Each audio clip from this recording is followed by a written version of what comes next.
What is your American dream? My American dream is to be great. My American dream is to be a singer. My American dream is to own a company. My American dream is to be able to say whatever I want to say. My American dream is to become a famous rapper. My American dream is world peace. Everyone has a right to the American dream.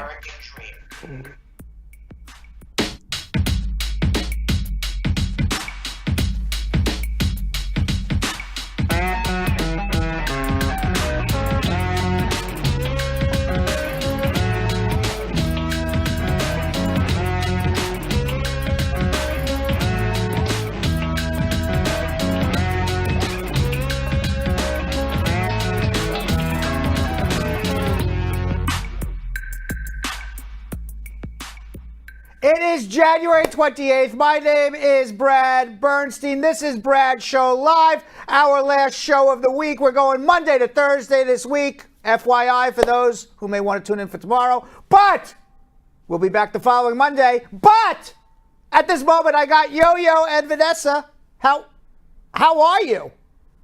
Great. Do you have a turtleneck on? I do. Yes, I see you both do. Yes. Yes. Okay. That's why all of a sudden I took I was like a deer in headlights. Because I said, wait a second. Nobody told me to wear a turtleneck today.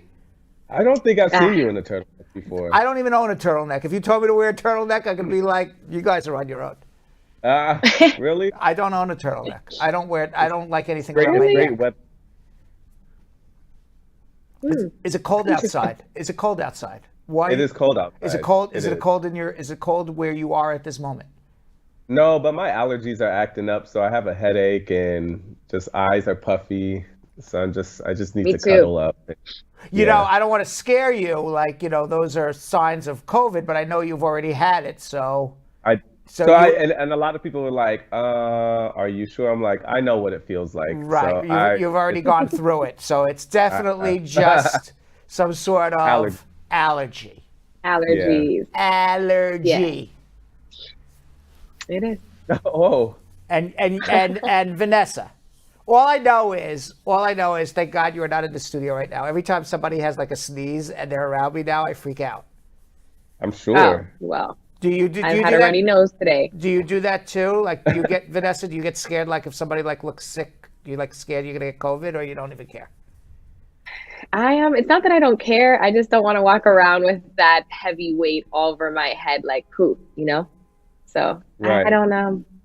Just trying to play it cool. The vid hasn't gotten me yet, and I'm sticking to that. Yeah. Like if anybody around me, since I'm like the boss here at Spard Bernstein. If anybody around me starts sneezing or coughing, you're out. Out. You and your potential COVID, get out.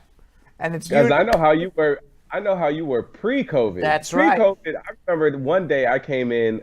I think I had like a stomach ache or something, I had food poisoning. I said, "You out." Food poisoning. He was like, "You out." I was like, "It's food poisoning," and I looked so pale, and I came into the studio. I was like, you know what? It's all good. You agreed. All right. I mean, you agreed. I mean, if we put on like a muscle suit on you, you could have been like the Hulk Hogan. The Hulk. Yeah. Not the Hulk. The Hulk. Hulk Hogan is the wrestler. Hulk. The Hulk. Hogan. Yeah. Right. Yeah. Yeah. No, I was okay. So that was pre-COVID. So I know how you are. I could only imagine how. Yeah. I'm very germphobic. Imagine now. I'm very germphobic. I wonder what the squad is. Is the squad germphobic, or they're just like, don't care? Let's ask them. Sure, the squad's staying safe. Yeah. What do you think? Like, I bet you, for example, I don't know Casey Ben, but Squad Up, how are you? Some of the squad we know because they've been with us for a very, very long time. Vitalis Asugwu, Squad Up. Jessica Leamy, I say she is not germphobic. Dionne Watson, hey, what's going on? Elizabeth Francis, Squad Up. Violet Blackwood, Squad Up. Sasha Ford, I say she's not germphobic also.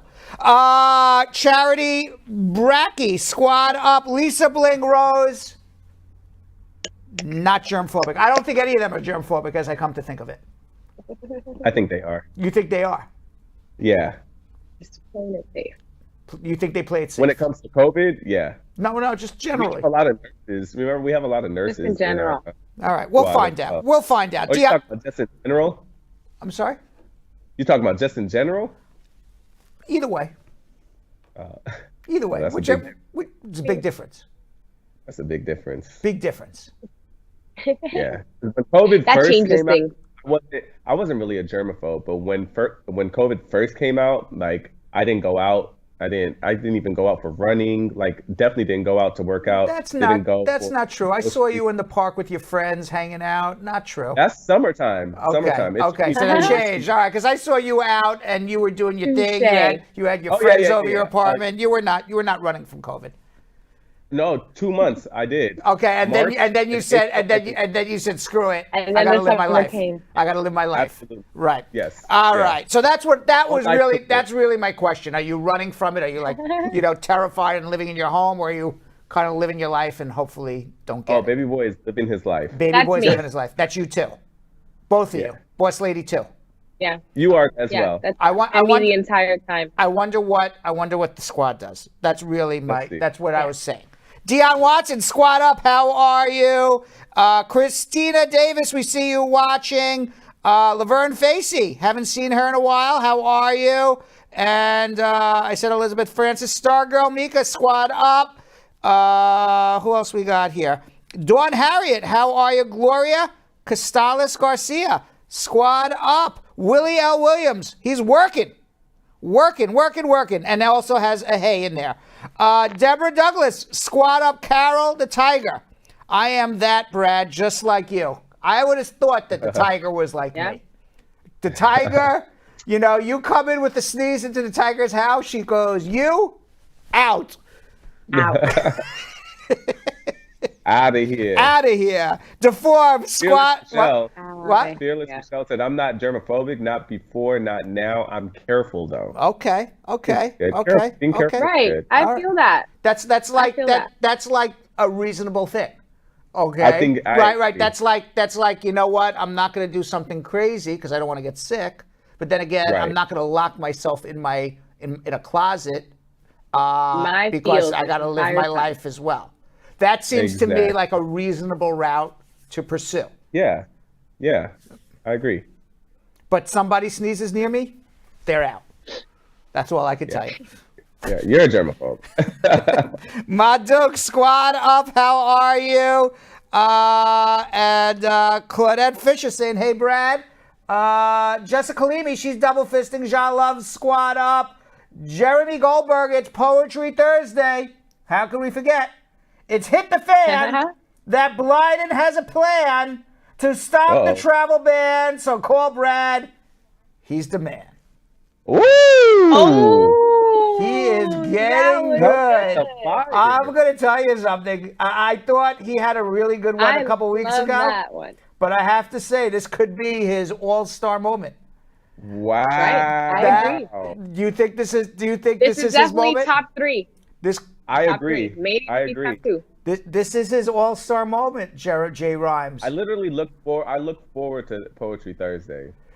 Poetry Jam. It's Thank you, Jay Rhymes. It's hit the fan that Biden has a plan to stop the travel ban. So call Brad. He's the man. He's the man. Plan. Right. This this J. kinda Rhymes, feels even with the weird. sneeze, he can hang out with me whenever he wants. Woo! Even with the As long as he's sneeze. spitting That's rhymes. right. As long as he's spitting rhymes. That's right. If he's rhyming like that, he could hang out with me all day long. Kiki, squad up. How are you? Ali Raza, squad up. Adrian Williams, squad up. Camila the Journey saying squad up, guys. Ginger juice. Ginger juice. That's good. That's what I need. That's good. I was about to say, you need some ginger juice.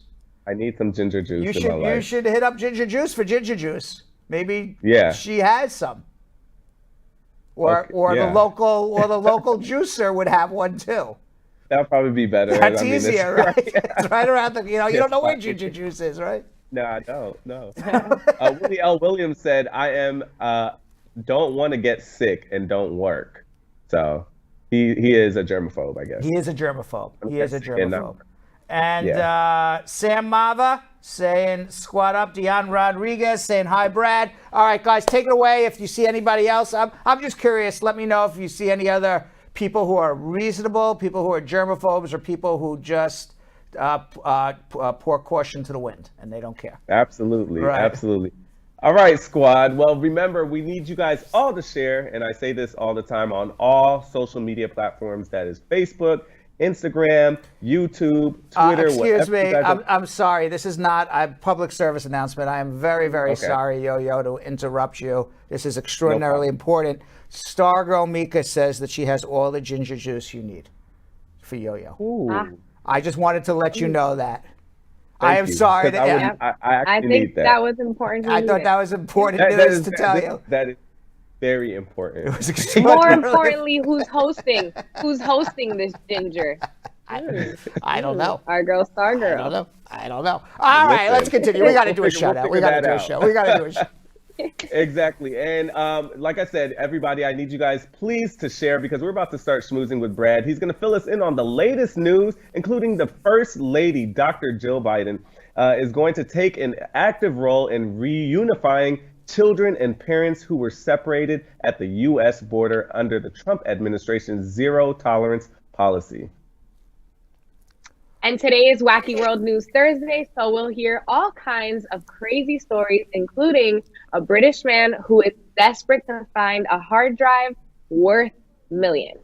And of course, you could always call Spar and Bernstein. The telephone number is scrolling at the bottom. Also, you can see Dwayne "The Rock" Johnson with my head coming across your screen right now. He has a sign that says, "Ask me your immigration question." And you can call Brad Show live at 1-800-529-5465 to get your immigration questions answered. We'll be into our meat and potatoes in about 30 minutes or so to get your immigration questions asked and answered, as well as calling that same exact number, 1-800-529-5465, and that is the number to call Spar and Bernstein if you'd like a consultation. And later, I'm going to speak with Afghan American author Jamil Jan Kochai about his breakout first novel, 99 Nights in Logar, which illustrates the beauty of a people and countryside that exists among the backdrop of war and occupation in Afghanistan.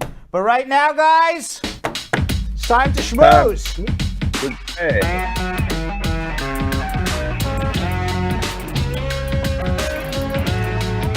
So Joe Biden is going to be part of the Biden administration's task force aimed at reuniting children. It makes sense because she is a teacher, so she's shown a vast interest in children.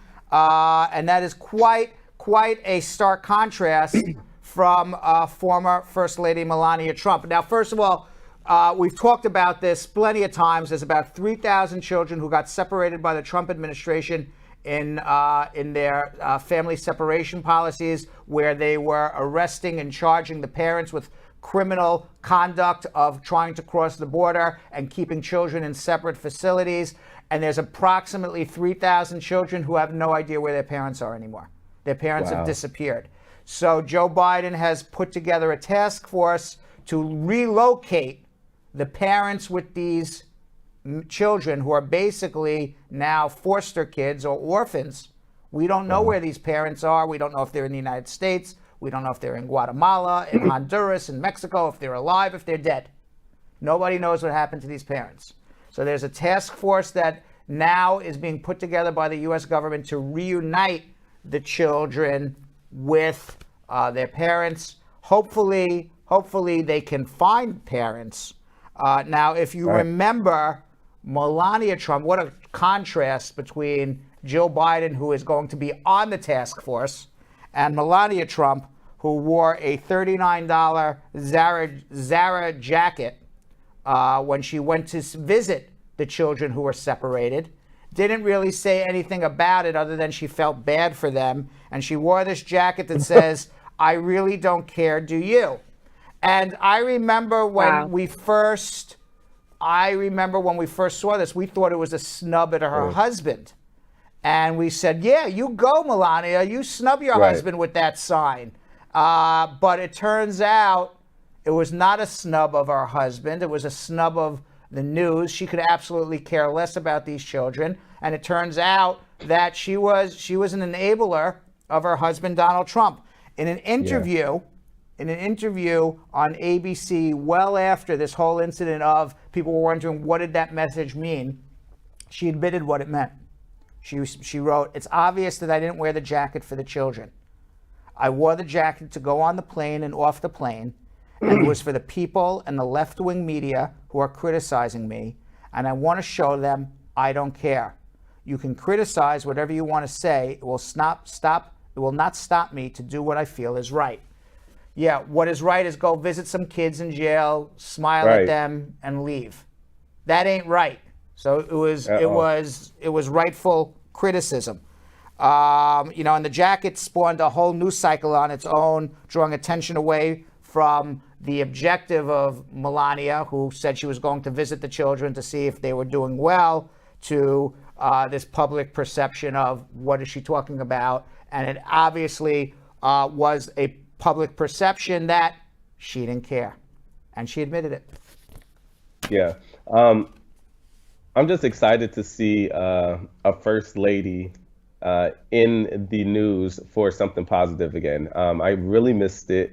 It's insane how the last one was, our forever first lady, Michelle Obama. And the fact that Melania tried to come out and talk about bullying when she was married to the actual bully, and didn't really even show face like as much as Michelle did or any of the others. So I'm super excited to see Dr. Joe Biden come out and represent for the country as a classy first lady. Yeah, well, it lends visibility to the task force. It makes it more important. It makes it look like the Biden family takes this very important.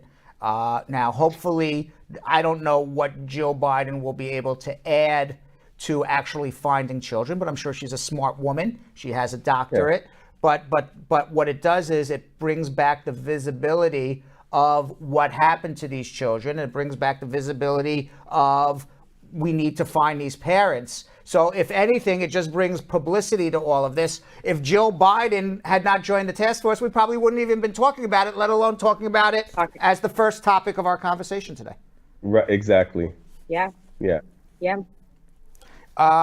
So meanwhile, Joe Biden is expected to sign an executive order that would set up his goal of admitting tens of thousands of refugees to the United States. Donald Trump, during the Trump administration last year, refugees went down to zero. Literally zero. There was a cap of 15,000 that were put in, but they literally admitted nobody. During the campaign, Joe Biden pledged to increase refugee admissions nearly tenfold to 125,000 people. It's unclear whether he's going to reach 125,000 in 2021, given the COVID pandemic, but at least it's a lofty goal that he is going to restart admitting families and people who are refugees and have nowhere to go and are escaping extreme poverty or wars or wherever they may be that they're in harm. So that's a nice thing that he's doing. He also declared, Joe Biden, I'm like, he also declared today, Joe Biden, that it is Climate Day at the White House. Today is Climate Day at the White House, he says, which means that today is Jobs Day at the White House. He signed the executive order on tackling the climate crisis at home and abroad. It instructs the Director of National Intelligence, Avril Haines, to prepare a national intelligence estimate on the security implications of the climate crisis, establishes the National Climate Task Force, commits to environmental justice, kicks off development of emissions reductions targets, and he's going to do a lot. He's going to do a lot about climate. I think climate, immigration, social justice, tax reform, healthcare. We're going to see a better America in the next 4 years. Certainly, I think we're going to see science come back to the White House. I don't know how many times we talked about that. Remember when There was rallies in Washington, D.C. about the climate crisis, and people were being interviewed and said, I can't believe that I have to protest in favor of science. Right. Science and facts. Yes, exactly. Science and facts. Finally coming back to the White House. Good point, Yo-Yo. What else is happening here? Let's see. Proud Boys, nah. This is the. You do anything with stocks? No, but I've been hearing a lot about what's going on with and GameStop. Some trifling stuff. With GameStop. And Robinhood, I think. Yes, that's a day trading platform. Yeah, all my friends have been talking about this. It's basically going to end up being Robinhood too. Yeah, it's basically going to end up being a Ponzi scheme. Meaning, I mean, not a scheme because there's not one person in charge of it, but it's a bubble that's going to explode. So what happened? Do you understand what happened, or you're not sure what happened? No. I want to know. Okay. I want to know exactly what happened. GameStop is a company that sells games in malls. Nobody's going to malls, and really, the reality is, anyone who knows anything about gaming, I don't, but I see my son all the time game all day long. It's a big thing. Yeah, right. Anyone who knows anything about gaming is you don't need to go to a store and buy games anymore. You can download everything. So GameStop, not like that from when we grew up. Correct. As a matter of fact, my son, when we just moved, he gave me all of his, game, boxes and said, I don't really need them. We'll put them in the closet in case I ever want to go back. But I download everything now on the internet. So who's going to GameStop anymore? Nobody. And who's walking through malls right now? Nobody. So GameStop, just like the other stock that's going through the roof, AMC, which is the movie theaters. We talked about that yesterday. So nobody's going to movies because the movie theaters are closed, and nobody's going to GameStop because nobody needs to buy games anymore. You download it, and anyway, nobody's going to malls anyway. Stream things. Right. So these are companies that are dying or dead companies. So like Blockbuster. Like a Blockbuster, exactly. Yeah. So huge investment funds, hedge funds, they are betting against the stock. And how you bet against the stock is you short it. That's called shorting a stock, where you sell stock and you buy back stock at a lower, you sell stock that you borrow stock that you sell that you don't own, and then you have to buy back the stock at a lower price to make money. So in other words, you're still buying low and selling high, but you're doing it in the opposite direction. You're selling first and then buying. But it's the same as the stock is going down. But if the stock is going up, you are getting totally screwed because you sold stock that you don't own, you borrowed it, and now you got to go back and buy the stock at a higher price to repay back the person who you borrowed the stock from. So it's a very risky bet when you short stocks. It's very risky. But it made sense for these big hedge funds to short these stocks because they felt, who's going to GameStop? Who's going to AMC movie theaters? Well, apparently there's some internet chat rooms and people said, you know what? Let's screw these big hedge funds and let's just start buying the stock. And it just went from small people talking to bigger people talking to bigger people talking to bigger and bigger groups of people talking, saying, we're going to buy GameStop. We're going to buy AMC. So when you buy stock, it's supply and demand, like anything else. If everybody's buying, the stock will go up. If everybody's selling, the stock will go down. Okay. But everybody's buying not because of the fundamental of the underlying company. That's why you buy the stock. You look at the fundamental of the underlying company. You say, this company is worth more money than what the stock is selling right now. And I'm going to buy it because somebody's going to I'm going to be able to sell this stock to somebody in the future because this company is going to be worth more money. But that's not what is happening with GameStop, and that's not what is happening with AMC. The companies are worth less and less every day, but but their stock is going through the roof, thousands and thousands of times return just on supply and demand. People keep buying and buying and buying. Okay. So now there was one hedge fund that made a $5 billion bet on shorting the stock, but because they had to go back and buy the stock at a much higher price, they lost $5 billion. Wow. Okay. Meanwhile, $5 billion. $5 billion.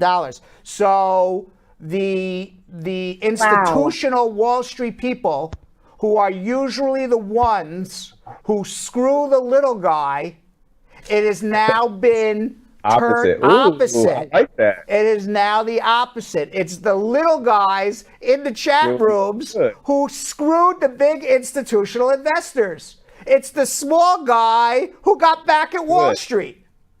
And they're all, now what's going to happen is, I don't know what day it's going to happen. Maybe tomorrow, maybe Monday, maybe Tuesday, maybe Wednesday. But one day it's going to happen. The GameStop and the AMC stock is going to tank. Why is it going to tank? Because at some point, people are going to cash out their profits. And when you cash out your profits, you got to sell your stock to somebody. But they're going to run out of people to sell stock to because it's artificially inflated. It's supply and demand. So because it's artificially inflated and people want to sell out their stock and get their money out, it's like a run on a bank when a bank is going out of business. Everybody goes to run to take their money out. It all automatically, the bank will go out of business because they ran out of money to give to everybody. So it's the same thing here. There's going to be, everyone's going to go look to sell their stock because the stock price doesn't match the value of a company that's going out of business. Right. And when that happens, the stock's going to tank. It's going to go all the way back to where it should be. Nobody knows what day that's going to happen. That's the $1 million question. If you knew what day it's going to happen, you'd be a billionaire. So what I've been hearing, like with my friends, that what they were talking about, that's why I said I've also heard that there were some trifling things. I heard that Robinhood and TD Ameritrade or something have been restricting trading of GameStop. Well, that's we're gonna talk about that right now. I just wanted to. Okay. That's what I was hearing. I didn't even know about like everybody buying. That's what I didn't hear, but I heard about that. So what happened today is Robinhood and some of the other trading platforms, they stopped the trading on this stock because they realize that these stocks are not trading in reality. They're trading based on people saying, let's just keep buying the stock to bid it up and screw Wall Street people. Right. That's really literally what's going on. And plus, people are making millions and millions and hundreds, maybe even hundreds of millions of dollars. So where the Wall Street people got annihilated, the individual guys all over the world, and not even be in the United States, they turned the entire game upside down. So so who controls what? Is the little guy control all the stocks, or do the big institutional hedge funds control? Of course, the big institutional hedge funds. So somebody, somewhere, somehow, who knows?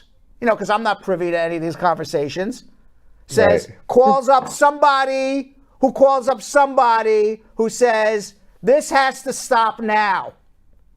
And got all of these trading platforms to say, we're not going to allow the selling on this stock anymore, so that this stock can come back to reality. And who's making those decisions? It's the Wall Street people, it's the hedge funds, it's the people who back these apps. Who do you think put the money into these apps? Other Wall Street companies. So they say, you know what? We're now going to go back against the little guy. It's Wall Street versus the little guy. That's basically what's going on right now. Right. So that's what happened today. Now, what's interesting, I don't know what's going to happen tomorrow with this stock. What's interesting is Senator Ted Cruz and Democratic Representative Alexandria Ocasio-Cortez briefly agreed that Congress should get involved and investigate this decision for Robinhood and some of the other stock trading platforms to stop the trades on GameStop. Now, there's also been a class action lawsuit against Robinhood and some of the other trading platforms. This class action lawsuit may put these trading platforms out of business. That started today. Lawyers got involved within hours of this happening. So AOC writes, this is unacceptable. We now need to know more about Robinhood app's decision to block retail investors from purchasing stock while hedge funds are freely able to trade the stock as they see fit. As a member of the Financial Services Committee, I'd support a hearing if necessary. So what's happening now is the individual guy can't trade in this stock anymore, but the hedge funds still can. Then Ted Cruz joined AOC. Apparently Ted Cruz follows AOC's tweets. You know Ted Cruz, right? He's the senator from Texas. He's the one who supported Donald Trump. He's the one who was at the rally with Donald Trump. He's the one who was saying that Trump had the election stolen from him. That Ted Cruz from Texas, he wrote, I fully agree, to AOC. So now we have a moment in time when both AOC, who's far left, and Ted Cruz, who's far right, are agreeing on something, which is the Wall Street hedge fund guys are screwing the little guys now back. Right. All right. But AOC brought up a very, very valid point. You know what her response was to Ted Cruz? She writes, I'm happy to work with Republicans on this issue where there's common ground, but you almost had me murdered 3 weeks ago, so you can sit this one out. Oh, wow. Oh, wow. Is that great? Wow. Oh, wow. Is that great? Yeah. That's why I love her. That could be one of the best. I don't even. We're only in January, and I'm going on record. That could be one of the top 10 tweet of the year, and we're only in January. Yeah, I'll put my money on that as well. Huh? Shot him down. Her. So we'll see. My 2 cents. If you have 2 cents, stay out of it. You're gonna get clobbered. Right. Now. That's my 2 cents. Now, according to statistics from the Johns Hopkins University, there are now over 101 million coronavirus cases worldwide. Nearly 2.1 million people have died. Only half of the COVID-19 vaccines delivered to U.S. states have been used, but Biden administration officials say some of that is being reserved for second doses. CVS has started to offer vaccinations in select stores in Indiana, Massachusetts, New York, and Puerto Rico. Meanwhile, Oklahoma is trying to return the state's $2 million stockpile of hydrochloroquine, which has been touted by Donald Trump as a treatment, but turns out does nothing. That's what's going on in coronavirus news. But right now, let's have a little fun and go around the world. It's Wacky World News Thursday. We go around the world, and our crack team, our crack crew on Bradshaw Live scoured the world for the wackiest news of the week. Yo-Yo and Vanessa. Let's see where we're going. Where do we normally start? The United Kingdom. Nothing wackier than the United Kingdom. A British man who accidentally threw out a hard drive loaded with Bitcoin has offered the local authority where he lives $70 million if it allows him to excavate the landfill site where the laptop is. Based on the current rates, he is estimated to be worth $273 million in Bitcoin, and this moron threw out his laptop. I don't know a lot about Bitcoin, but you have to know there's a long thread in order to access your Bitcoin. So if you don't know what is it, Julian? Julian would know. Yeah, a long blockchain. Thank you very much. There's a long blockchain, which is a long thread of numbers and letters that goes. There's no way to memorize it. So you have it saved on your computer. And this idiot threw it out. He threw out $273 million in Bitcoin. Wow. This guy. Wow. Only in the UK. I'm surprised we don't see him crying. I would be in tears. He is a IT worker. His name is James Howell. He got rid of the drive, which held a digital store of 7,500 Bitcoins between June and August of 2013. He had originally mined the virtual currency 4 years earlier when it was of no value. So he got this Bitcoin when it was worthless. But when the cryptocurrency shot up in value and he went to search for it, he discovered that he mistakenly threw out the wrong hard drive. Now, with his lost Bitcoin having soared even further, Howell has approached Newport City Council in Wales to ask for permission to dig a specific section of landfill site where he believes the hard drive is.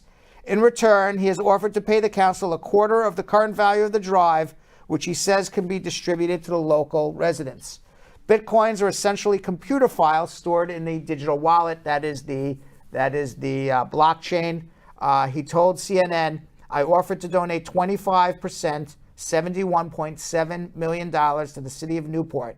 He added this would work out to $239 per person for the entire city, population of 316,000. Unfortunately, they refused. They refused? They refused. So that means that's $273 million down the drain? Right. So now, Yo-Yo, we can put on our gloves. Listen, Our it ain't goggles. nothing.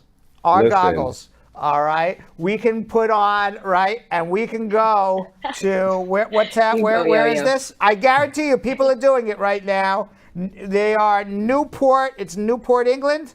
Newport, Wales. What's up? Newport, Wales. What's up? Okay. I guarantee you there are people there searching for this guy's hard drive because whoever gets it, it's like cash. It's cash.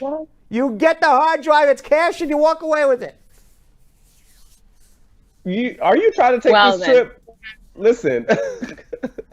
I'm out. I'm with you, Yo-Yo. Take me with you. I I'm will down. go in the dumpster my damn self if I have to. So with that, I have a new public service announcement. Bradshaw Live will be off the air for the next 90 days. The three of us will be in Wales vacationing. mission. We will be vacationing in Wales. We'll see you back in 90 days. Thank you. All right. Where are we going now? We're going off to Canada, guys. A botched drug trafficking operation resulted in banana shipments stashed with cocaine being accidentally sent to the local Canadian grocery stores.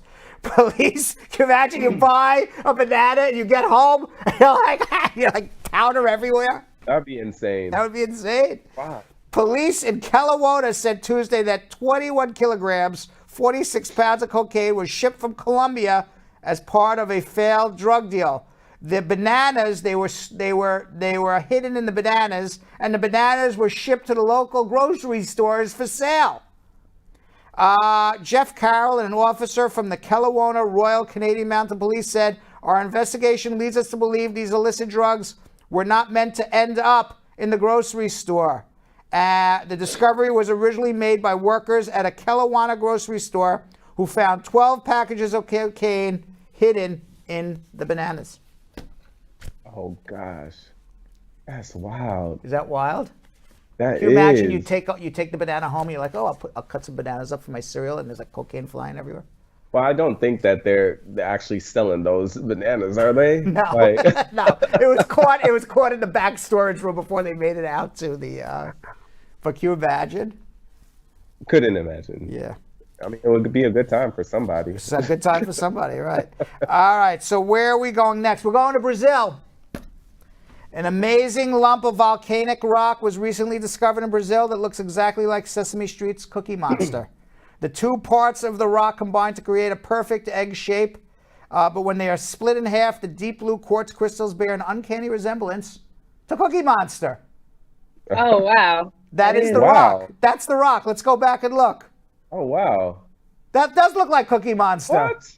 Yes. That looks just like them. That does look like Cookie Monster. See, Blue. this is some good wacky world news. That's what I want to see. Like, how does that even happen? That is natural, and it's a Cookie Monster. And it also has a little blue tint to it. You see that? Yeah. So, people have said it's the most perfect Cookie Monster out there. They've seen others, but nothing like this on both sides that look exactly like a Cookie Monster. According to Britannia.com, the rock is agate, A-G-A-T-E. What kind of rock is that? It's a deep blue quartz crystal. It's a gate. I guess I don't know how it's pronounced. It's a semi-precious. It's a semi-precious mineral, and it's a type of quartz. Oh, that's dope. Yeah. All right, where are we going next? Let's see. We have. You want to go back to the UK? We can go to China, or we can go to Eastern Australia for the last. Where do you want to fly to? Nesquik. Nesquik. Where do you want to fly to? Eastern Australia, China, or back to the UK? Well, we had the kangaroos the other day. Let's go to China. You want to go to China? Ah, nice. All right. So, an Adobe Flash player shut down recently, and it caused chaos for Chinese railroads for over 20 hours. Back in 2017, Adobe had announced that it would officially be deactivating its Flash by the end of 2020. But sometime earlier this month, on January 12th, Adobe had finally carried out with its non-negotiable plan to deactivate Flash installations all around the world. You know Adobe Flash, right? So, however, apparently officials at the China Railway didn't get the memo because they had used Flash-based software to plan each day's railroad operations. As a result of this particular outage, the entire Chinese railroads had to close down. It led to a complete shutdown of its railroads over Dalian, Liang province. I guess it's 2 provinces, not all of China. After about a day of chaos, the railroad was able to find a temporary solution as it obtained a pirated version of the Adobe Flash player. There were observers that pointed out that the railroad officials should have anticipated this would happen and develop an alternative non-Flash dispatching system. They had 3 years to come up with a plan.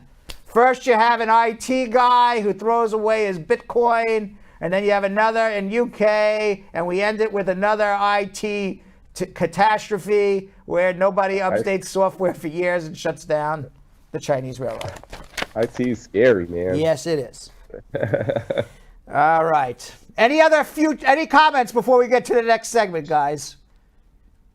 Any comments about what? Anything we've learned today? Hang on tight to your valuables. What? Dude, that's all I got to say. Robin Hood is trifling. It is trifling, not Robin Hood, right? Yeah, that was all. I know. It's gonna be a movie one day where all the little guys, basically, it's gonna be a movie. The little guys turned it upside down on Wall Street. I actually love that because I've been watching Billions. I don't know if I told you guys I've been watching a show called Billions. Right. I'm on like the 4th season, and it's all about like stocks and just like people screwing each other over. So I like this storyline where the little people actually come together and win. Yeah, well, it's real life. All right, so we got to go. It's Braducation time. In today's Braducation, I explain how you can become the legal guardian of an undocumented child under 21.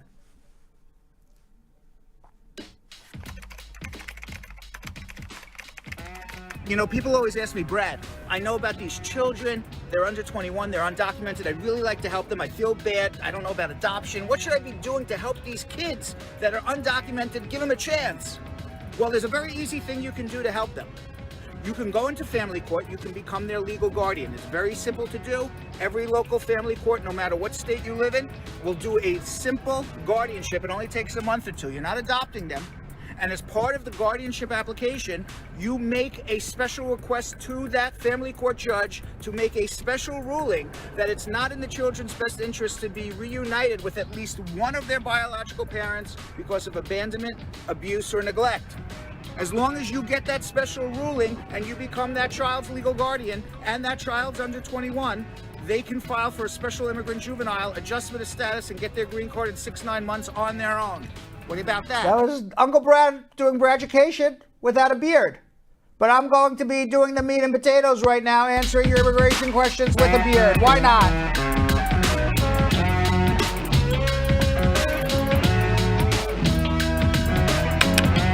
All right, Monica, how are you? You're on. Hi, I'm good. How are you? Good. What's going on? Yeah, everything is good. I have 2 questions for you. Yes.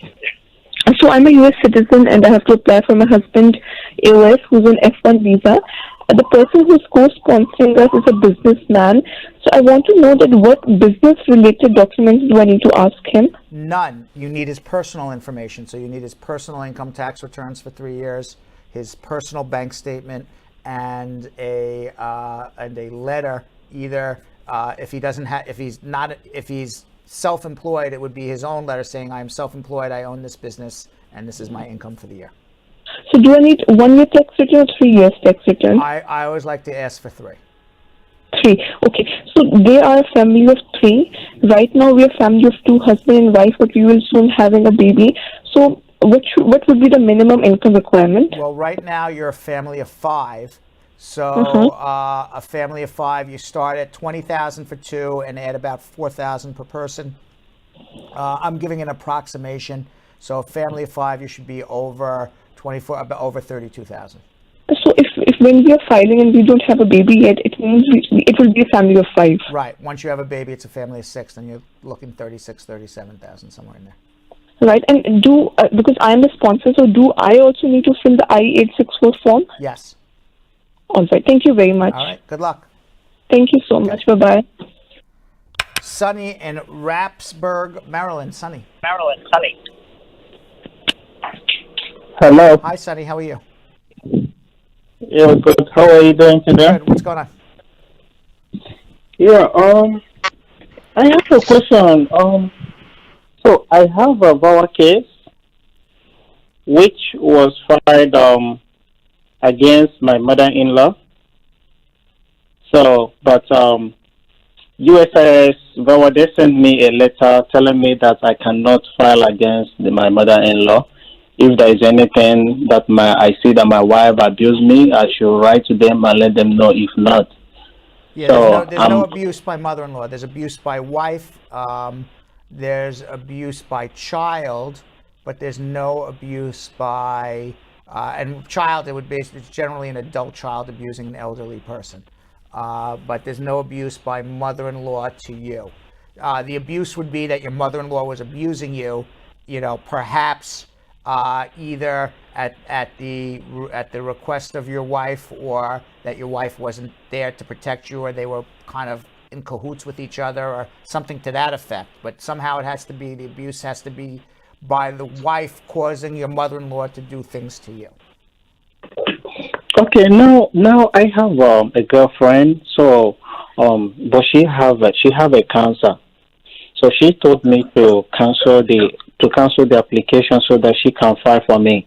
So I want to know if I cancel it. You would have to get married to her. You can't have a girlfriend. You would have to marry her. I mean we wanna be. Since I have they said I can't get. So the answer is withdraw the case, get married if it's a bona fide marriage, and you'll get your green card that way. Okay, so even though that she have cancer, they're not gonna deny you because of that? That would be sad, wouldn't it? She needs you more than ever. You can always get a second affidavit of support from somebody else. Okay, so my roommate, that is this year, the first time he filed for tax, but he has green card. Can he be able to give me affidavit? Yes, but you generally need 3 years taxes. But if he only has 1 year, then he would do an I-864 easy. But I prefer to do a regular I-864 with 3 years.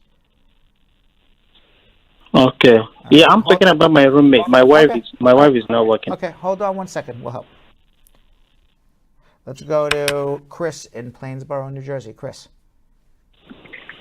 Hey, Brad, how are you? Good. How are you? Good. So my question is, I just did my adjustment of status interview this week. Right. And the I-130 was approved, and the I-485 is under review because I have I'm in removal proceeding. I'm waiting for my master calendar in July. So I'm actually, when the I-130 comes, what will be the fastest, best option for me right now? Well, because you're in removal, you have to do everything through the judge. You got to get the I-130 approved, and then when you go see the judge, you ask the judge, you transfer the judge, or you can transfer the adjustment to the judge. You don't have to file a new one. And the judge will schedule you for an individual hearing to do your adjustment before the judge. Yeah, because the immigration USCIS, they already did my interview. The officer did the I-485 at the same time. I know, but they cannot, because you're in removal. I know. The new rule is that they cannot adjudicate the adjustment. So they transfer the adjustment to the judge, and the judge does it. So you're going to have a master calendar hearing, and then the judge will schedule you for an individual. So you'll have 2 hearings. Okay, So I cannot actually file a motion and request to terminate. No, they're not going to do it anymore. Okay. And my wife is in the military. Is there any option for us over there? Well, just lower affidavits of support, and hopefully the judge is compassionate that your wife's in the military, and he'll do it faster. Okay. All right? All right. Okay. All right. Thank you. You're welcome.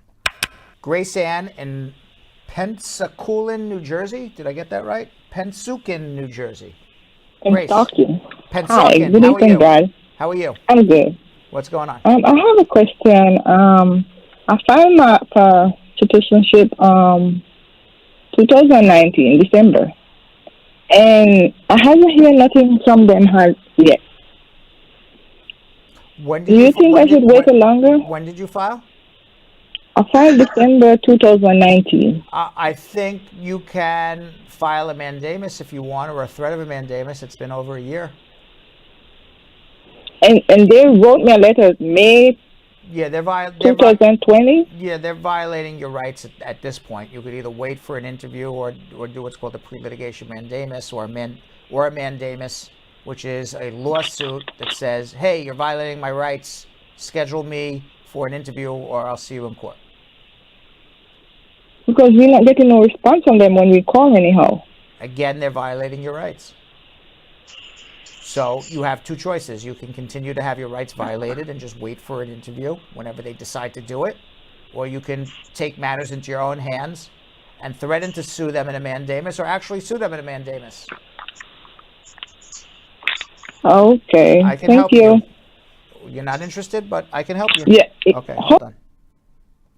King Faisal in Somerset, New Jersey. How are you? Hello. How are you? I'm good, and you, sir? Good. What can I do to help you? Please, my question is, I have my green card, and it's 5 years now. I want to know, is it possible for me to apply for my citizenship? Yeah, why not? Have you been in the United States for 30 out of the last 60 months? Come again? Have you been in the United States for 30 out of the last 60 months? Yep. Have you had any trip abroad for more than 6 months at a time? No. You speak, read, and write English? No, please. You know how to write English? Do you know how to read English? Yes, I can write English and I can read. And you have a criminal record? No, I don't have any criminal You'll record. have the easiest citizenship in the world. Just go file. Okay, sir. All right, okay. good luck. Oh. All right. Jackie in Staten Island. Hey. How are you? Hi, Brad. How are you doing? All right. So, a friend of mine got married in December, and 2 weeks after, her husband put her out of the house. Okay. She says she's wondering what can she do. What happened? Why did the husband put her out of the house? All right. I think he has. We're thinking that he has a mental issue. Okay. Was there abuse? Schizophrenic. Something's wrong with him. Did he physically hurt her? Was there They didn't touch her. Just pushed her through the door in the snowstorm and locked her out. She had 3 days after she went for clothes. Okay, so pushing somebody, physically touching somebody could be abuse. Throwing them in a snowstorm to freeze could be abuse. There could be other incidences as well. What I would suggest is let that person have a consultation with me so we can find out the whole story and see if she would qualify for a VAWA. So hold on 1 second. All right. I told her. Yeah, that's right. Listen to Jackie. Tony in Miami. Hello, Brad. How are you? I had my adjustment of status interview 2 months ago. Mm-hmm. It was a marriage-based. And during the interview, it was 4-hour-long interview. Like the first hour, we both were together, me and my wife. They didn't believe it was a real marriage, Tony. And then they separated us like twice, like 1 hour, and then 30 minutes again. Right. Separately. How'd it go? And it's been we answer more than like 90-95% of the question like same. Like few details, like a 2-year-old details, like we missed a little bit. Okay. And it's been 2 months, and still the status is showing that the case must be reviewed. It's going to be months and months before you hear from them. They're supposed to give you an answer in 120 days, but it'll probably be much longer. And my question is, if the first interview is Stokes' interview, like we were separated, is there any other chances that we might get another interview? Maybe, or doubtful. You would most likely get either an approval or a notice of intent to deny, and you'll have time to respond to their inconsistencies that they found. Okay, so if the first interview starts, then the chance of second interview is less. Right, you're just going to get annoyed. It's called the notice of intent to deny. They're going to go through, these are all the things you got wrong, explain why. Okay, got it. All right? Thank you so much. Okay. Fernanda in Dallas. Fernanda in Dallas, Texas. Fernanda in Dallas. Going once, going twice, forever. Hello? Oh, Fernanda. How are you? Hi. Hi. I'm good. How you doing? Why are we whispering? Yeah, I have a question for you. Why are you whispering? Okay, Do you hear me, Fernanda? Fernanda, do you hear me? Yes. Why are you whispering? Oh, because I am at work. Okay, well, whisper. I'll whisper back. Okay. Yeah, my friend, he applied for removal conditions. Who applied but, to remove the conditions? My friend. Your twin? No, friend. Your client? No, my friend. Your friend filed to remove the conditions. Okay. Yes. And what happened? And but he has a problem because he don't make taxes. If he did not file a joint tax return with his spouse, he's going to have a big problem. So what he should do right now is, that problem's fixable. Go amend the taxes. No, but he don't pay taxes. I think for 4 years. If he's working off the books, you can't work off the books, not pay taxes to the government, screw the United States, and then ask the United States to give you a benefit. So you can't do that. No. So now it's time to file a joint tax return. So now. Now it's time to file a. Now it's time to file a joint tax return. That's it. Okay, and the other years. Now it is time to file a joint. I can't explain it any better than that. You can't work off the books as an American citizen, take all the cash and put it in your pocket, and then go apply to the U.S. government and say, I want benefits for my family. Doesn't work that way. So No, go file a joint tax return. Yeah, I want to tell her, but she already has her conditional green card. File a joint tax return. Going back, file back tax returns. Go file back tax returns. Go file current tax returns. Fix your taxes.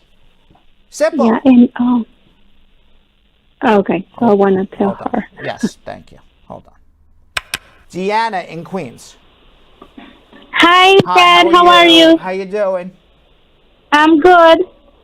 What can I do to help? So, I'm here on a tourist visa, and I applied for an extension with immigration, and they haven't replied as yet. Okay. So my mom petitioned for me like a few years ago. She's a U.S. citizen. If I overstay my visa, is there going to be a problem? Yeah, you would have to do a provisional waiver and go home and come back. You wouldn't be able to adjust your status here. I doubt it, unless you're 245I. Oh, okay. So the best advice is for me to go and come back. No, the best advice is to stay in legal status. Hold on one second. Let's figure out what to do. James in San Diego. James. Yeah, hello, sir. I have a question, please. How are you? Very good. How you doing? Good. Yeah, my question is, I applied for for citizenship. It was in September, and I'm gonna leave for boot camp during the army. on Monday. So I was wondering if I had to. I was wondering if I had to change my address to the boot camp, or I can just leave it at my house. And I don't know what you think I should do in that case, please. Well, I think you should. Where are you going to get your mail moving forward? So I'm gonna keep all my mails at my house, but I'm gonna go to South Carolina. How long are you going to be there? How long are you going to be there? So I'll be over there for 2 months and go to Virginia for another 2 months for AID. And who is at your home to collect your mail and let you know if immigration writes you? My wife is gonna be there. Then that's fine. Just leave it there for right now, as long as you get the mail. Should I call? Should I call?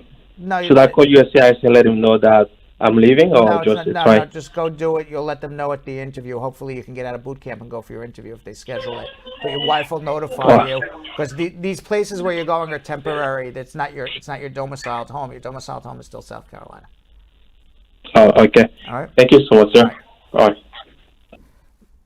Let's go to Marion in Hartford, Connecticut. Marion. Marion? Hello. Hi, how are you? Hi, I'm good. You? Good. What can I do to help? I had a question for you. Go ahead. I'm putting my kids paperwork in last year, September. I want to know, they're all over here. So I want to know how long would it take for me to get them? Are you a resident or a citizen? Permanent resident. And they're over 21 or they're over? Yes. Over 21. And they're single? Yes. It's about 5 years right now, 5-6 years. Oh, okay. All right. Okay. All right. Another question I had for you. I had a friend of mine. She got her 2 years, and she put in her for 10 years. Right. Last year May, she got an 18-month extension, and in December, USCIS writes her and tell her that they transferred the case to a different USCIS, and she haven't heard from them, and yeah, it's usual. It's not unusual. She haven't heard back from them, so it's not like other days. Not unusual. Not unusual. It's taking 18 to 20. It is not unusual. It is taking 18 to 24 months right now to remove the conditions, and they are moving paperwork from one office to the other to level out. Maybe one office has more work than another. Maybe one office is closed because of COVID, and the other one has more people. So they're just moving paperwork around. So don't think too much of it. Right, but other day she thought because she had a USCIS apps on her phone, so she see a text from them coming that they sent her a new card, but it seems like it wasn't hers. She maybe put in a wrong number, so she would email them and tell them that the card go to a wrong address, but I don't think it was hers. You think they would deny her?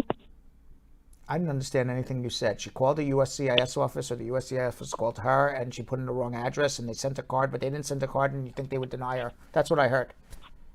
Yes. A receipt number. I think she got mixed up with a receipt number with another receipt number. All right, so don't worry about it. As long as her case is pending, they will have to call her for an interview. Nobody's sending her a card in the mail. They will call her for an interview, and the fact that the case got transferred to another office doesn't mean anything to the case. Right. So just hang in there. Oh, okay. Okay? Was she okay? Okay. All right. Thank you. You're welcome. Jacqueline in Philadelphia. Yes, hi. First time I communicate with you. How you doing? How are you? I am married, right? And my husband, this is the way the case is. Okay. He came in through the border, Right. And how you say he got detained and was released with a court order. A court date? Yep.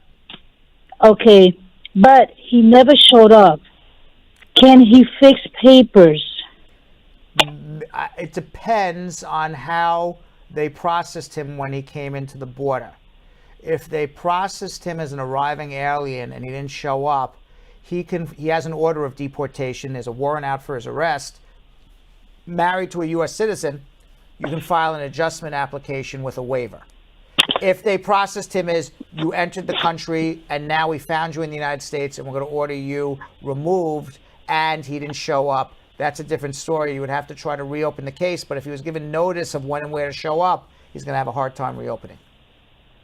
Sorry, I'm having trouble hearing you a little bit, and I got all my volume.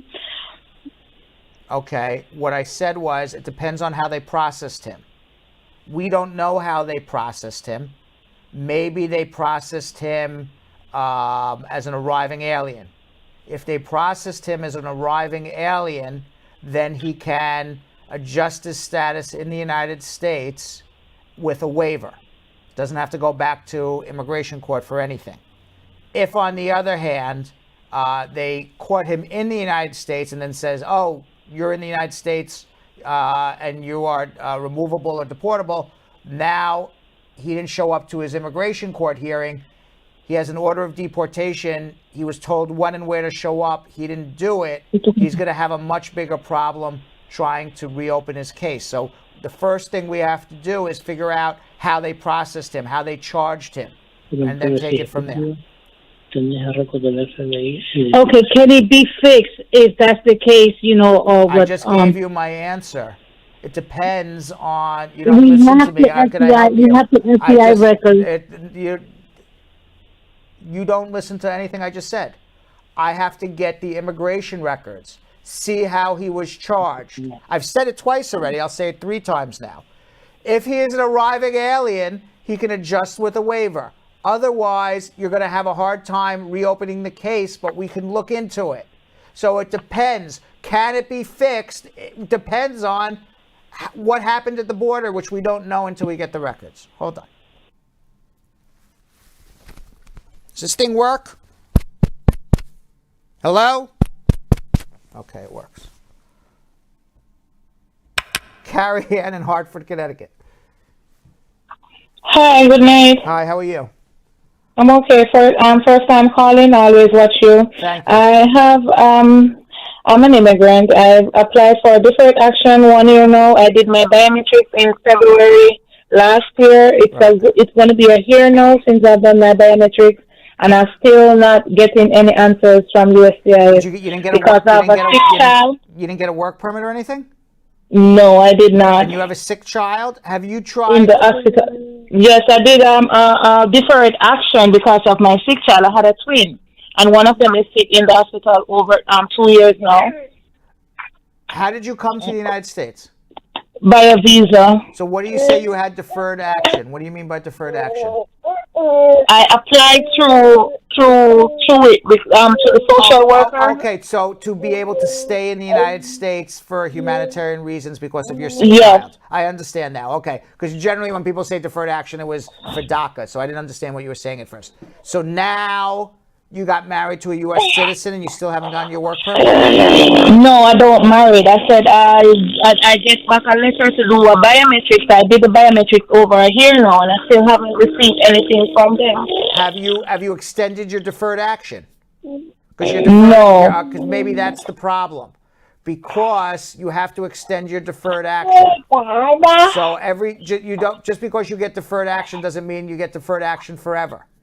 So when they gave you the deferred action, it was for a very short period of time for you to stay here and take care of your sick child. So if you didn't extend the deferred action, then you can't get a work permit. So we have to. I do the process and everything. I did not go through any interview or anything. I do the paperwork. You get a deferred action for a certain period of time. Well, I did. It wasn't approved. It wasn't approved. They just sent me to do a biometrics, and that's it. So you never got any work permit. You never got anything. No. All right. So then my answer to you is something was done wrong.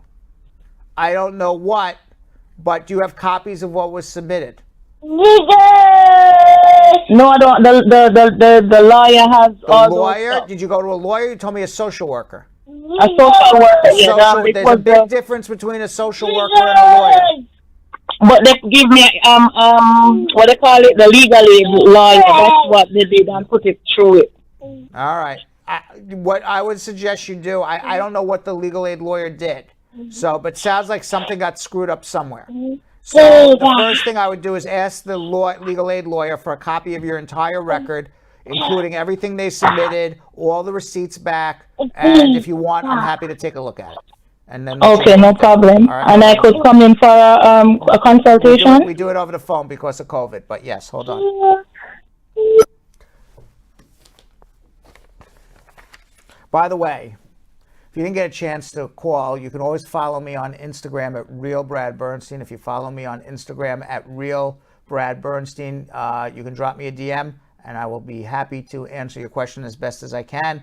I get 10, 15, 20 questions a day, so and at some point, when I look at my phone, I sit down and I answer them all. So you can always follow me at RealBradBernstein, drop me a DM, ask anybody in the squad. They say it every day. I answer the questions if you ask them of me, or I'll tell you to make a consultation, one or the other. Because sometimes I don't know enough and we really need to have a conversation. But one way or the other, I will respond. So you can drop me a DM at RealBradBernstein on Instagram. Just follow me there. And you can also follow us at Brad Show Live. As I always say, also, if you can't handle 2 hours of Brad Show Live, but you can handle 2 minutes of it, best place to go is Instagram at Brad Show Live. And Yo-Yo? Yes, you guys can follow me at Jonathan Elias TV on Instagram, but I also have to say I just got, I'm sure a lot of our viewers are fans of Cicely Tyson. I just found out that she passed away at 96. So she's an iconic actress, and we just found this out. So yeah, just wanted to say. She is iconic. A lot of famous people died this week. Cloris Leachman, Larry King. Yeah. Larry King, that's right. Yeah. And in any event, you have any social media or you'd like to tell us about? Yeah. I did. I said Oh, Jonathan you did? Elias Oh, I'm TV. sorry. Vanessa, I didn't hear that. I'm sorry. And you guys can find me at Vanessa.Contreras TV. And later in the show, I'm going to speak with author Jamil Jan Kochai about his acclaimed debut novel, 99 Nights in Logar, which portrays the beauty he has always found in his home country of Afghanistan through the context of war. And now it's time for What's Your Immigration Story, where we take a look at some of the many different personal immigration stories people have shared with us. Both of my parents are Cuban refugees, so they both came to the United States in the 60s. And I was always raised very conscious of their journey here and how complicated it was to come to the United States and how much they missed their home country, and really conscious also of the fact that because of their immigration story and the ways in which people went to different countries, that our family was separated and didn't get to spend as much time together when I was growing up. So that's one of the things now in my life. I try really hard to make sure that I can see my family members who are nearby, and that I make the effort to fly and see them wherever they are scattered around the U.S. or the world. I came here when I was 10 years old. My sister was about almost 3. My father was here already, so he brought us in, and we actually crossed the border. Myself and my sister, just the two of us with somebody else guiding us. It's what's made me, fight harder, and because of that, I have my school, because I feel like when we did that, we had to get rid of our culture a little bit, because we had to assimilate to the culture, and we had to speak more English and less Spanish. So because of that, I think I want my child to speak Spanish, and I want to be proud of speaking Spanish and my heritage. And that's why I study each of the kids' culture, so that they could be proud of who they are and where they came from. I should be proud of that and our journey, and that's what's made me today and why I have the school that I have. It definitely has shaped. All right, let's do something we like to call social media check-in.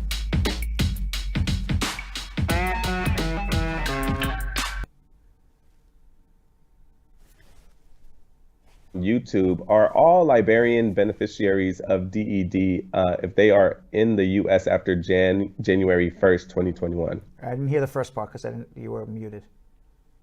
Can you hear me now? I do.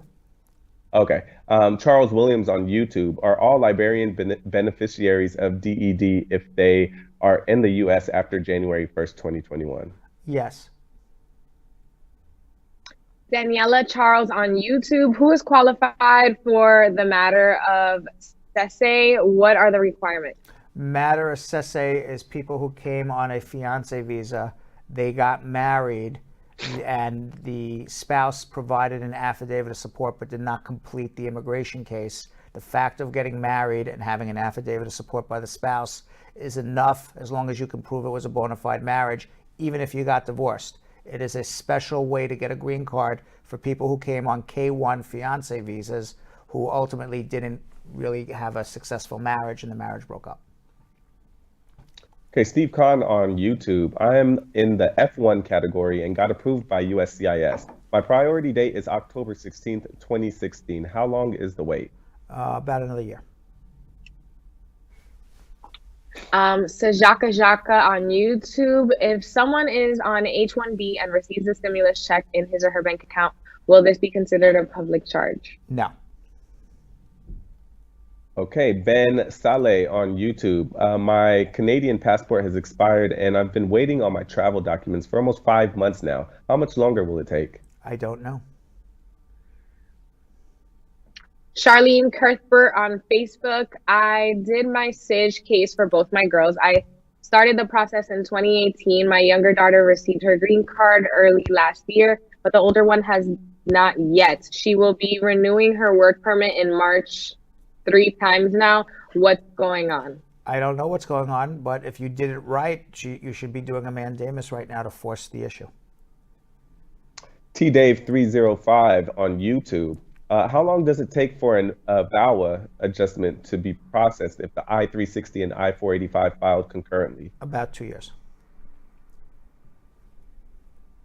Felix Burt on YouTube. My son arrived in the U.S. on July 27, 2007, and at the time he was 12 years old. Does he qualify for DACA?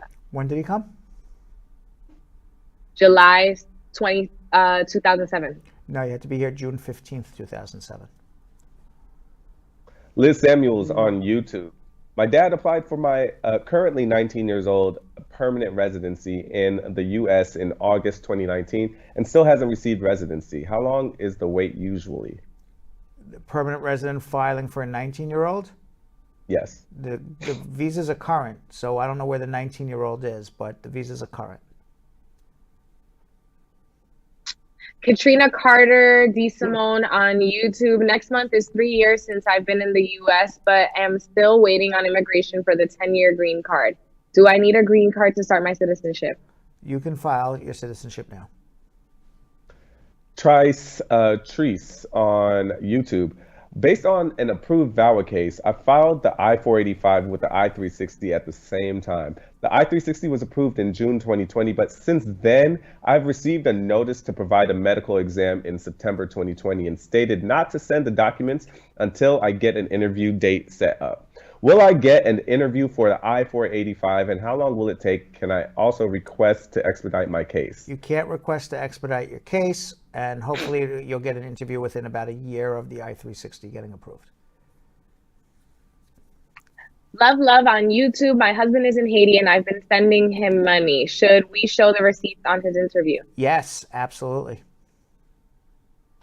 Okay, Bob Eager on YouTube. My EAD 180-day extension is about to expire. I'm in the C09 category. Can I get a second extension? My renewal has been pending since June 2020. You can't get a second extension, but you can file a humanitarian request to expedite your work permit. C9 is pending adjustment. Jackie Impedeguerra on YouTube. My friend was caught coming illegally into the U.S. He was detained and released with a court date, but he never showed up nor went back to his country. What can he do? I think we spoke to this woman on the telephone. I said it depended if she was an arriving alien or it depends on how they charged him. So we have to get the records first. And obviously, if he's an arriving alien and he's married to a U.S. citizen, he could adjust his status. Otherwise, he would have to reopen his case. But to reopen his case on an in absentia order where you were given notice of when and where to show up, that's very difficult. Momo Productions on YouTube. In my previous marriage, I didn't properly divorce. My new husband forged divorce papers for USCIS to get his green card. If I report him, will I get any penalties and will the marriage be annulled? No, the marriage won't be annulled. The only way to annul the marriage is to actually annul the marriage. Go to the court and say, this was done behind my back, and see what the judge says. If the divorce is annulled, then you can notify immigration.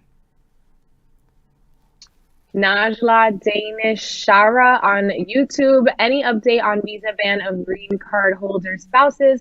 Will Biden revoke the executive order? Why is he more focused on illegal immigrants but not legal immigrants? Well, I don't think he's more focused on illegal than legal. I think it's more about he's trying to prevent people from coming to the United States with COVID.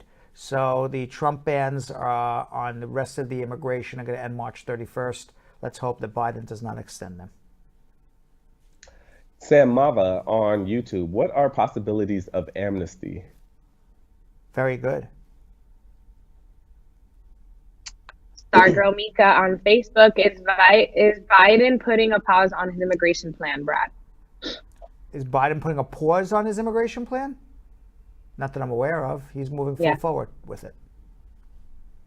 Okay, Marley Worlds on YouTube. Is getting a biometric appointment good news, like paperwork soon to be approved? No, it doesn't mean paperwork soon to be approved, but it means that your paperwork is getting to the next step. Manchester Boy on YouTube. My I-693 is double-sided. Will that be a problem, or do I have to redo my medical and single-sided paperwork? Well, you don't have to redo your medical, but you should ask the doctor to single-side it. Ginger Juice on YouTube. I filed AOS based on marriage to USCIS in October 2020. How long am I how long am I looking at before the GC or before I can work? Well, your work permit hopefully is in about 6 months from October, 6-7 months, and your green card will be towards the end of 2021 or early 2022. Camialia, The Journey on YouTube. I am married to a U.S. citizen. Do I have a ITIN number when he is filing his taxes? Yes, you file a W-7 with the 1040 return. You'll get an ITIN number. Anne Marie Anderson on YouTube. I have a pending AOS. If my Jamaican kids get snapped, will it affect my petition or will it affect them when I file for them? No, because they're under 18. Diana on YouTube. I'm here almost a year now with a tourist visa. I'm filed for an extension, but immigration hasn't replied yet. My mom petitioned for me as a married child. She is a U.S. citizen. If I overstay my visa, will my sponsorship be jeopardized? Yes, because you would have to do a provisional waiver. She had also called. 2 more. Aldeno Mantalk on YouTube. My brother, who's a U.S. citizen, would like to file for me to join him in the U.S. Although I know it can take 10 to 13 years before I qualify for a green card, as I'm the 4th preference category. Will the immigration bill that was introduced by Biden-Harris administration benefit me on how soon I can receive a temporary B1, B2 visa to travel to the U.S. while petitioning is being processed? If yes, how long after filing the I-130 sibling petition normally takes to be approved? Well, we don't know what the Biden amnesty is ultimately going to be, but what his proposal is to make the F4 category move a lot faster. You won't get a tourist visa, which is the B2 visa, but hopefully your wait for 13 to 15 years to be reunited with your brothers and sisters will be a lot shorter. L'Oreal Williams on YouTube. I have my 2-year green card, but my husband said he will not send in any paperwork for my 10-year one. What can I do? Get divorced, file on your own, and prove it was a real marriage. If he's not helping you, then you don't need him. All right. See what we got here. Jamil Jan Kochai's short stories and essays have appeared in many publications, including The New Yorker and The New York Times. Jamil's debut novel, 99 Nights in Logar, was published in 2019 to much acclaim. The book portrays the joy, love, and beauty of the people and countryside of his home country of Afghanistan within the context of war and occupation. Jamil joined me to discuss the story and how his own family's history is interwoven throughout. Let's watch. Jamil Jan Kochai is based in California, but he originally hails from Logar, Afghanistan. Although he was born in a refugee camp, in Pakistan. His debut novel, 99 Nights in Logar, was a finalist for the PEN Hemingway Award for Debut Novel and the DSC Prize for South Asian Literature. Jamil joins me today to discuss 99 Nights in Logar, his family's immigration story, and why this book is so personal for him. Welcome, Jamil, and thank you for coming on Bradshaw Live. Thank you for having me, Brad. It's a pleasure. Let's get right into it. What is 99 Nights in Logar all about? 99 Nights in Logar, essentially, it starts off sort of as this adventure tale. It's about this young pack of boys in Logar, Afghanistan, which is in the countryside just south of Kabul, our country's capital. And one day their guard dog gets lost in the village, and it's up to this young group of boys to then go after this guard dog. Along the way, though, I think, the story is sort of, it shifts in terms of form and genre, and it becomes much more about storytelling and layers of storytelling and the history of the country and of this particular village itself. And the main character, Marwan, who is that based on? A great deal of this novel is autobiographical. Many portions of this novel began as memories, and then they sort of shift as the fictional elements come in. We actually did have a guard dog named Budabash at our compound in the village in Afghanistan, and one day he actually did get lost, but instead of it being like this profound adventure, I ended up just sort of getting frightened. And I remember that sticking with me for such a long time, and I always used to wonder, like, what would have happened if I'd gone ahead on that adventure. Are there other people in the book that are based on people that you know or people in your family? The father figure in the story resembles my own father quite a bit. Same with the mother, same with a few of the cousins. So yeah, I would say a few of the characters are pretty strongly resemble actual people in my life. Tell me a little bit about the adventure that Marwan goes on with the boys. He has a very contentious relationship with this guard dog. Like any other regular American kid, I think he wanted to befriend this dog. He wanted to have this great time with this dog, but this relationship starts off very poorly. He gets his tip of his finger bitten off, begins to understand this dog is actually much more violent and defensive than he had initially thought. When the dog gets lost, the boys all go out after it. And then the rest of the narrative is sort of all about the effects that this adventure has had on the boys as they're trying to make it back home, and then contending with other issues, sort of having to deal with, the American occupation at large, the ongoing years of warfare, and Marwan's own sort of mysterious family history. So does this book take place in the present, in the near present? It's rooted pretty squarely around 2005, 2006.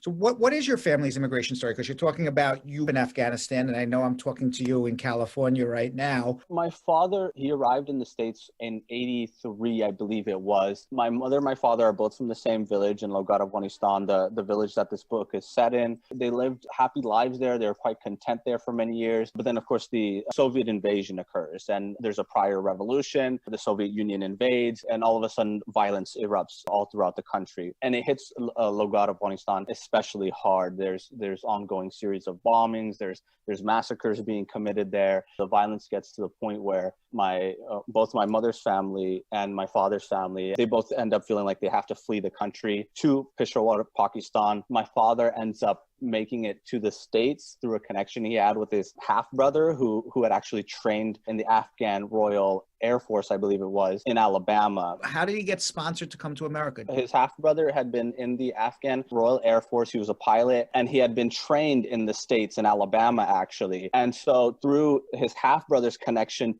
to these military personnel in Alabama, they were able to get, these very sought-after American visas at the time. And they were able to claim asylum. And so my father's half-brother, along with almost his entire extended family, was able to make it to Alabama, Mobile, Alabama, of all places. And that's where much of my family still resides. So my father spent quite a few years there in Alabama, about 9 years. When he was about 30 years old, he goes back to Peshawar, Pakistan. He learns about this family there with this eligible daughter who's from his home village. He marries my mother there. He comes back to the States for work, begins our visa application. I'm born in Peshawar, Pakistan. By the time the application for the green card comes through, I'm about 2 years old, and then that's how my mother gets into the country, and I arrive with her. Now, you grew up in the United States post 9/11, right? Yes.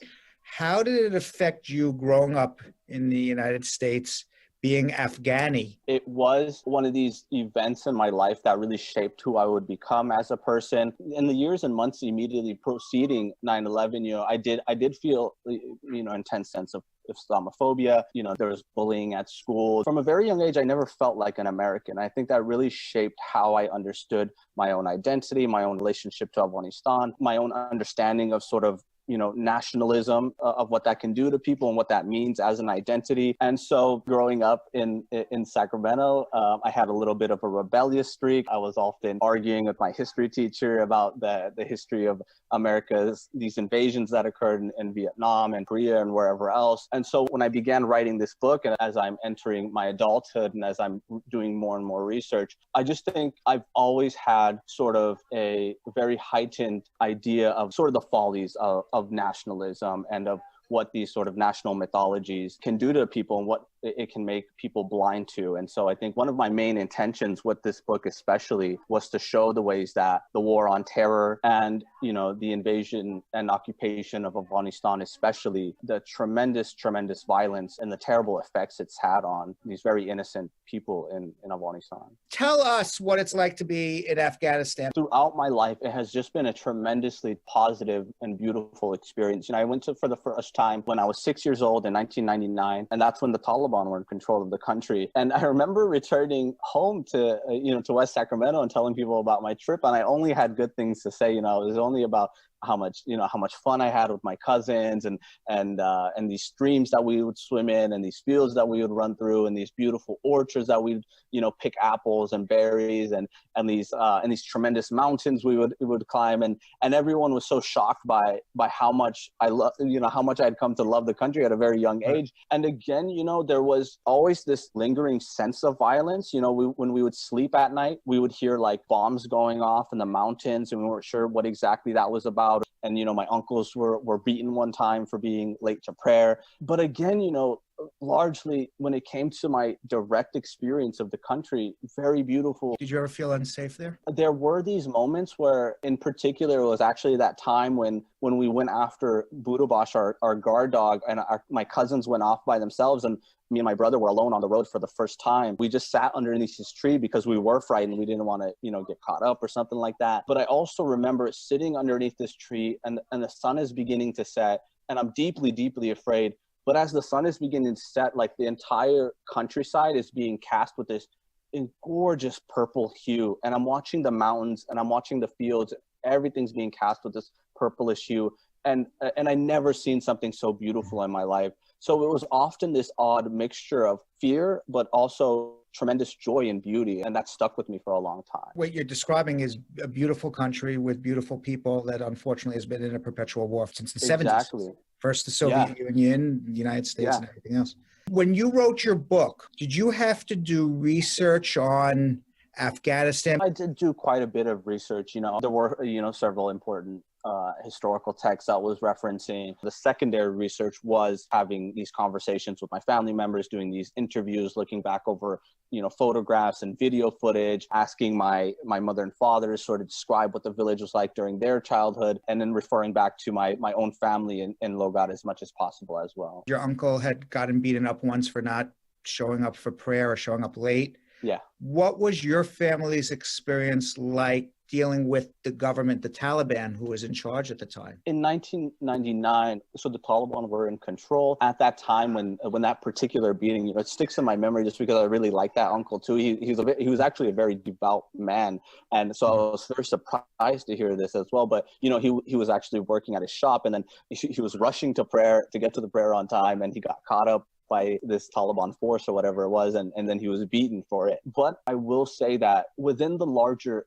context of everything that was going on, the odd thing was that this period was a period of relative peace and security. And so compared to, the prior era of the civil wars, and then before that, the massacres that are being committed by the Soviet occupation, many people look back on that time rather fondly as a time of like security and peace, and at least someone was in control, even if it was repressive. That was actually part of the reason why we went back in 99, was because it felt like the countryside had retained a certain level of security. Now, again, in 2005, the Americans come in, they devastate the Taliban. It's a very powerful invasion. They retake control. And in 2005, it's a period of relative security again, this time from the American and the government forces. But again, there's also, this lingering sense of repression. There's checkpoints set up all throughout these villages. You would see just, armed men and tanks all over the place. What was it like being an American and an Afghan in the middle of Afghanistan when the United States is invading. I did feel incredibly conflicted at the time, but I will say that largely the people were incredibly friendly. They were incredibly loving, despite the fact that I did feel guilty about coming from this country. And I know that in the village, there were many, many people who were opposed to the occupation. But at the same time, you know, I can't recall a single instance of them holding it against me personally. Would you say a majority of the people, at least that you came into contact with, were they happy? Did they feel that they were liberated from the Taliban? I think that people felt like they were stuck between a rock and a hard place again. You know, the Taliban are gone, these repressive measures are gone, this intense sense of economic stagnation is beginning to fall away, right? People are feeling like there's jobs coming in, there's money to be made, people feel like they can finally rise up out of poverty. But then you also have this invading force, you know, the Afghan people, and especially people in the countryside of Logar, they're very proud people. They don't want to see an invading army, these odd white guys like roaming throughout their villages, armed to the teeth with whatever weapons they have, and also oftentimes very sort of trigger happy and afraid of the people as well. In February 2020, the United States and the Taliban, they signed an agreement for bringing peace to Afghanistan after more than 18 years of conflict, actually the longest war America's ever been in. Yeah. What are your thoughts on this? At the time, it seemed like something that would have been impossible to have predicted, 5 years ago. I found it to be an incredibly hopeful sign. It felt almost like a miracle to me at the time that this could be possible, that peace in Afghanistan could be possible again. There are many experts who are saying that the Taliban has already broken their agreements with the United States. What are your thoughts on this? It has been incredibly disappointing to see the violence ratcheting it up. Now we're entering into the phase where there's direct talks between the Afghan government and the Taliban. At this point, I'm just hoping that at some point, both sides are going to realize that this ongoing warfare, it's just leading to more deaths. It's just leading to more loss. And ultimately, it's going to benefit neither side. Let's go back to your novel, 99 Nights in Logar. Somebody reads the novel. What do you want them to learn from this? That's a good question. I think more than anything, what I want to come through with this novel is not only, for the reader to understand the incredible beauty of Afghanistan, the incredible beauty of this particular village in Afghanistan, but I also want my reader, and especially my American readers, to sort of begin to understand the ways that this occupation and the ways that the ongoing warfare has so warped and so shaped and so negatively impact the lives of the people in Afghanistan, but especially the lives of children. This one of the most heartbreaking things that I think I've sort of had to witness throughout my life is seeing that these cousins who, when I went to Afghanistan, first one in 99, meeting them when they're just like, little children, 6 years old. Then again, when I'm, 12 years old, I'm seeing them like grow into sort of adolescence.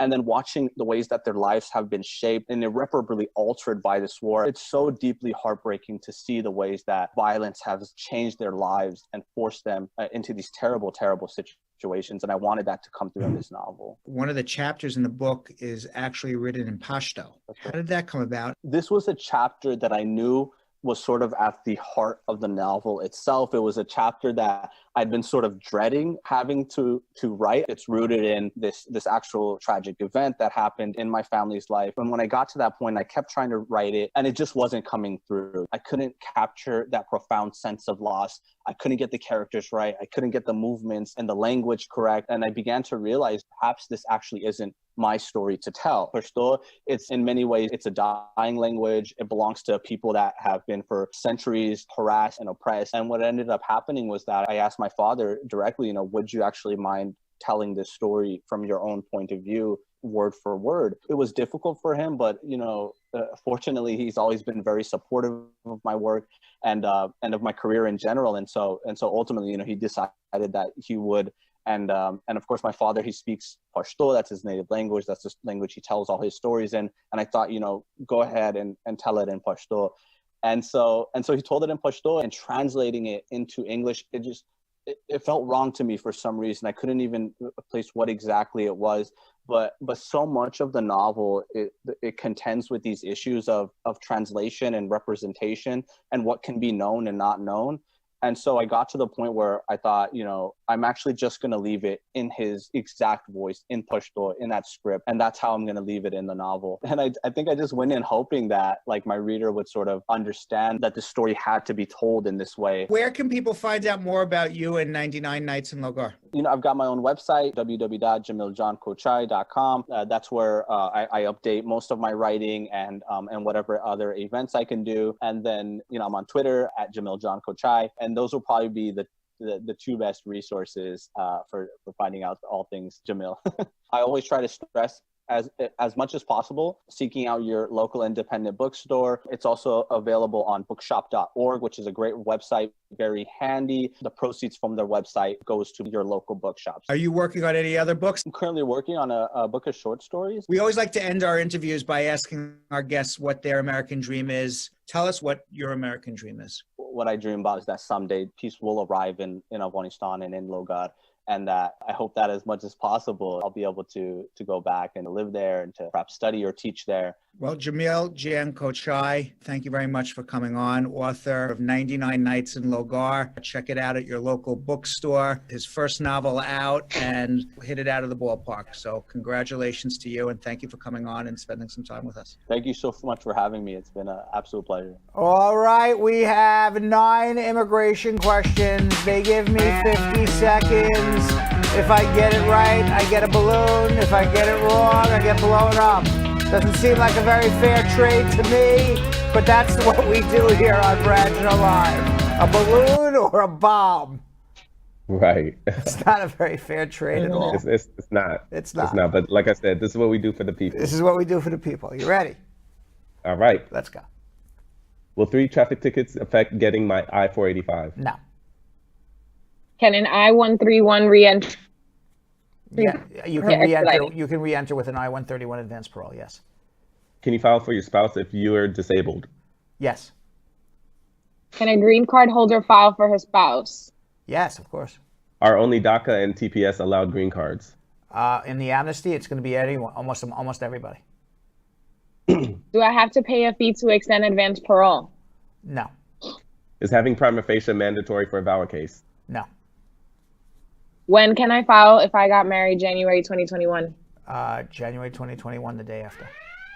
If I got unemployment as a F1, should I return it? Yes, because you violated your status.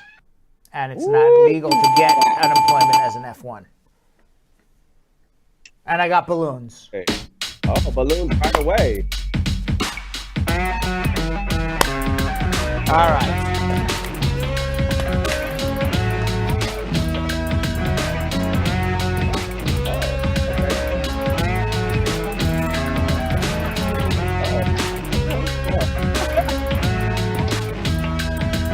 Okay. Gotta go. Oh, yeah. Around the world. Yeah. Sprinkler. All right. Comments of the day. Comments of the day.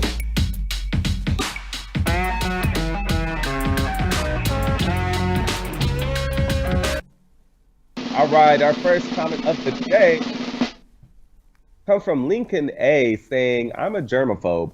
I notice all Americans wear their shoes in the house. I started making my man take his off. I clean everything. I should be the spokesperson for Lysol.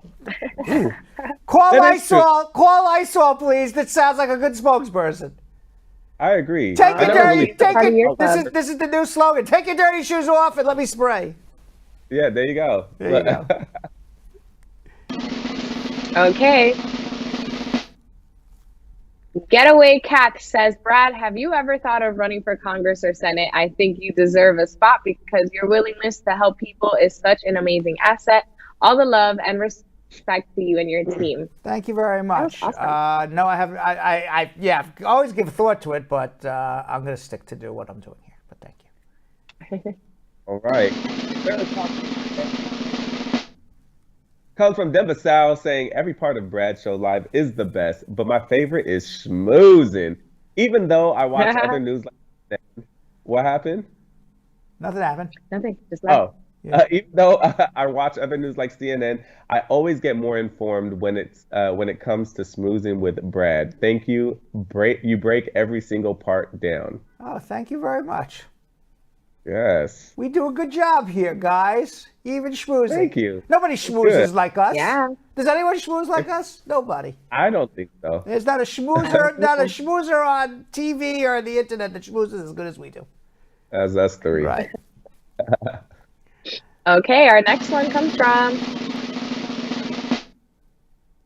Yuling King saying, "Hi Brad, Yo-Yo, Vanessa, squad up. Thanks for the time and effort you put in these videos every day. You guys are really awesome. So happy to spend my evening with you guys. Thank you." Oh, very nice. Oh, Well, we're very happy. good comments today. That's I everything? know. No, we'll have one more yeah. or two Okay, more. Two more. Two more. All right. One from Don Harriet saying, "Brad, the teacher, the counselor, but most of all, the best immigration lawyer on the Oh, block." very nice. Thank you. Again, 5 nice comments in a row. Wow. We like Let's see these if the comments of sixth the one day. is. I'm sure it is. Let's hear it. And our very last comment to close out the week comes from Purple Mila, and she says, "Yesterday I had my VAWA interview and it went very well. Today I checked the website and it says that my new card was ordered on January 27th, 2021. So All right, congratulations. Now, she deserves balloons, right? I don't deserve balloons. Right. She deserves balloons. Congratulations, and thank you all for watching, and thank you all for the beautiful comments, not only today, but every day. We really appreciate everything. This show's not anything without you guys, the squad. Of course, not anything without the crew behind me, not anything with the crew in the atmosphere over there, Yo-Yo and Vanessa. And we're going to take a day off tomorrow, and we'll see you all back Monday live at around 5:45, 6ish. Have a great weekend. So, Sam, as part of the production, we have to say this disclaimer at the end of the show. Do you mind reading it for me?